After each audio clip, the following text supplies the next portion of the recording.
How y'all doing? Facts when it goes to podcast. Today's segment is going to detail another Browns victory.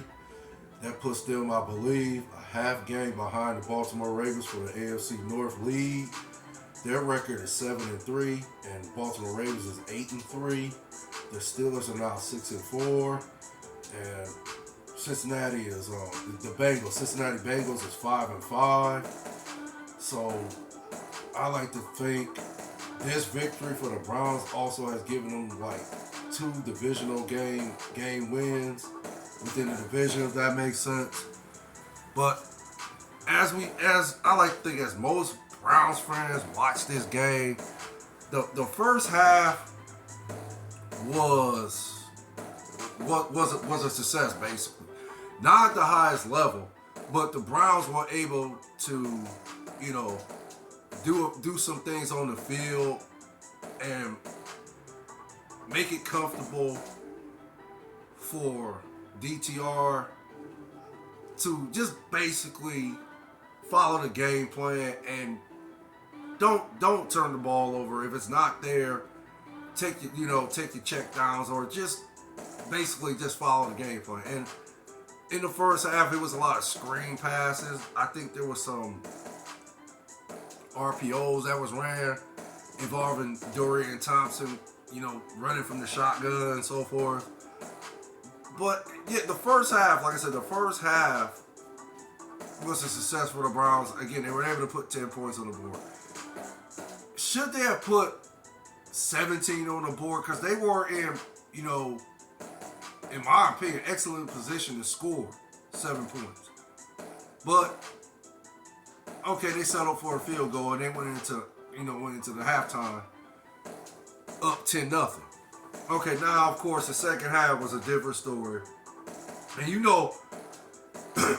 excuse me for that. I like to think most Pittsburgh fans, or you can say Pittsburgh fans or Browns fans, or just fans of the NFL period. I like to think they, was thinking that the Steelers gonna make a run at some point in the second half. Which, they got a huge run from, what's his name? Jay Warner. I'm sorry, Jay Warren. I forgot his first name, but I know it starts with a J. So, they got a huge run from him, and I think it was like, I want to say it was a 74-yard scamper to the end zone, in which he was able, to rush out the backfield and take it 74 yards to the house. So, at that time it was 10-7. And, for long as it was 10-7, and I believe till the fourth quarter where Pittsburgh was able to get another field goal, and then the score was tied. Now, again, in the fourth quarter, and, Dorian threw an interception, but I like to think it wasn't his fault because the pass was there. I want to say it was Amari Cooper who didn't catch it, and it bounced off his hands, and it went up in the air, and of course one of the Steelers defenders intercepted the ball. Okay, but other than that interception, of course the Browns defense showed up. They played stout defense, elite defense, of course. Again, it was kind of like, why don't the Browns take some chances downfield, or basically run some plays where they can get the ball downfield to either get another field goal or just put the ball in the end zone. And I would like to think they could have had success doing that in the fourth quarter. This game would have long been over. But of course, the defense stopped the Pittsburgh Steelers on a key series in which I think it left the Browns a minute and some odd seconds left on the game clock. And of course, DTR, you have to give him some credit. Now, he led a successful drive that put Dustin Hopkins in position to kick the game-winning field goal. Was it a penalty that was an assist and them getting closer to kick the field goal for Dustin Hopkins? Of course it was. So it was a 34-yard field goal in which Dustin Hopkins, kicked it and made the field goal. And now the Browns end up winning the game 13-10. But again, in the fourth quarter, I just was looking for the Browns to try to just slam the door on the Steelers because, again, the Steelers' defense, or should I say not defense, their offense is just not, it's just not that good. I don't even think it's average, if that makes sense. Kenny Pickett, and this is clearly my opinion, Kenny Pickett, he's a serviceable backup, but that's it, in my opinion. I don't think he's a starter in this league because of the inconsistencies. And it clearly showed this game. He basically, I mean, he made some plays, but it wasn't plays that was, that detrimental to the Browns. As far as in them putting them in danger to lose the game, if that makes sense. But again, okay, for the game, Kenny Pickett was 15 out of 28 for 106 yards. No touchdowns. So, for me, that's not good enough for a starting quarterback. Now, DTR, Dorian Thompson-Robinson, he was 24 out of 43 for 165 yards. Okay, yeah, it's okay. It's, again, just like I said, Kenny Pickett is a serviceable backup. But if you want to give DTR the benefit of a doubt, yeah, he's young. He's a rookie. And, yeah, he has potential. So, we have to wait and see what happens going forward as far as what his upside is. We can't really grade it because, okay, we got 2 games to really grade him on. And, yeah, this game, he led the Browns to a game-winning, well, should I say, he led the Browns to put Dustin Hopkins in position to kick the game-winning field goal from 34 yards out. So, yeah, Dorian Thompson-Robinson was responsible for that. He did lead the Browns and put them in position to kick that game-winning field goal.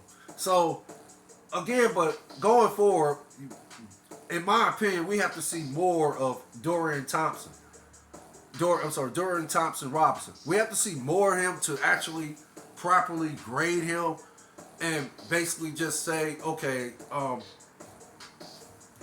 is this guy good enough to be a starter in the league, or is he a backup?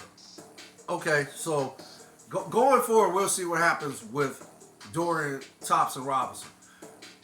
For him to win this game, it's a good start. It's a good start. Hopefully, it'll give him confidence. Hopefully, Kevin Stefanski will trust him to throw the ball downfield more because this game I just didn't feel he trusted Dorian Thompson. That's why he wasn't calling no deep route pass patterns and so forth. Which, okay, again, in my opinion, the Browns don't have no deep threat receiver all like that anyway. But, okay, I like to think that's why it was, the game plan was conservative for the most part for the Browns. And Dorian Thompson was throwing a lot of, short passes, screen passes. Occasionally, he would, throw, I wouldn't say take shots downfield, but occasionally he would throw passes that was, slightly more than 10 yards, if that makes sense. But, yeah, for the most part, the game plan, in my opinion, that Kevin Stefanski and the rest of the crew came up with was just to play conservative and don't turn the ball over and play field position. And basically, that's what it seemed like the Browns did this game. They played a field position game. And again, we'll see what happens, but it's if you want to say it's a huge win for the Browns, let's say it. Yeah, they're on a 2-game winning streak. So, and again, they're a half game behind the Baltimore Ravens for the AFC North League. So, I mean, yeah, they're in position to win the division now. So, we'll see what happens going forward. I like to think they're going to make the playoffs now that they won this game because, again, they're 7-3. And, from what I've been hearing, 10 wins is what's going to get you in the playoffs this year. Okay, well, I like to think the Browns should have a good shot at winning the next 3 games because, yeah, even though the Broncos have been playing good football, I like to think they should beat the Broncos. Oh, and then I think the next 2 teams are, teams that I don't think that's even in position to make the playoffs or something like that. That makes sense.